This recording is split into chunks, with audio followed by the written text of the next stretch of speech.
اولاد کی تربیت کے حوالے سے امیر المومنین کی حدیث بیان کریں۔ اولاد کی تربیت کے حوالے سے امیر المومنین کا فرمان ہے کہ کم عقل عورتوں کا دودھ بچوں کو نہ پلاؤ، کیونکہ دودھ کا بچے پر اثر ہوتا ہے۔ اس کے بعد آج کا دوسرا سوال ہے کہ بی بی زہرا سلام اللہ علیہا کے والد گرامی سید المرسلین کی عظمت بیان کریں۔ بی بی زہرا سلام اللہ علیہا کے والد گرامی یعنی سید المرسلین حضرت محمد بن عبداللہ ہیں کہ ان کی ذات جو ہے، ان کی جو صفات ہیں وہ بالکل طیب و طاہر ہیں، اور آپ تمام مخلوق سے اشرف و اعلیٰ ہیں، اور اتنے اشرف و اعلیٰ ہیں کہ اللہ تعالیٰ نے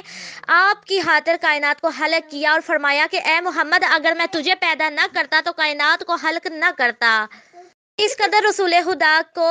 فضیلت اور کرامت حاصل ہے کہ کسی اور کو نہیں ہے، کہ جس طرح شہد میٹھا اور شیریں ہوتا ہے، جس طرح اس کی مٹھاس سے انکار نہیں کیا جا سکتا، بالکل اسی طرح کی حقیقت ہے اور اس سے بھی انکار نہیں کیا جا سکتا۔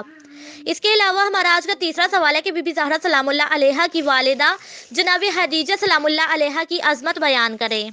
بی بی خدیجہ جو ہیں ان کی رنگت بالکل سفید ہے، اور بی بی خدیجہ حسن جمال کا مرکہ تھی، اور ان کی قد و قامت حسین تھی، اور وہ اپنی قوم میں شرافت و عظمت کی علامت تھیں۔ زمانۂ جاہلیت میں آپ کی قوم جو ہے وہ آپ کو طاہرہ کے لقب سے یاد کیا کرتی تھی۔ آپ کی ذات میں بطور ایک زوجہ کی صفات حاصل ہے، اور وہ یہ ہے کہ جس وقت وہ رسول اللہ کی ازدواج زندگی کا حصہ بنی تو آپ نے اپنے شوہر نامدار اور اللہ کے رسول کے لیے لاکھوں درہم اور دینار جو ہے وہ دین خدا کے لیے خرچ کر ڈالے۔ اس کے علاوہ ہمارا آج کا اگلا سوال ہے کہ رسول خدا صلی اللہ علیہ وسلم اپنی زوجہ کے حوالے سے کیا فرماتے ہیں۔ رسول اللہ صلی اللہ علیہ وآلہ وسلم اپنی زوجہ کے حوالے سے فرماتے ہیں کہ مجھے کسی مال نے اس قدر فائدہ نہیں دیا کہ جس قدر خدیجہ کے مال نے مجھے فائدہ دیا ہے۔ اس کے بعد آج کا ہمارا آخری سوال ہے کہ جناب خدیجہ کا رسول خدا کے ساتھ ازدواجی زندگی کا آغاز کیسے ہوا۔ جب رسول اللہ کی زندگی 25ویں بہار دیکھ رہی تھی تو اس وقت جناب خدیجہ کے ساتھ جو ہے آپ نے ازدواجی زندگی کا آغاز کیا۔ اس وقت اس طیب و طاہر بانوائے اسلام کی عمر جو ہے وہ 26 یا 28 سال تھی، اور آپ کی عمر جو ہے اس وقت بی بی خدیجہ کی 40 سال تھی۔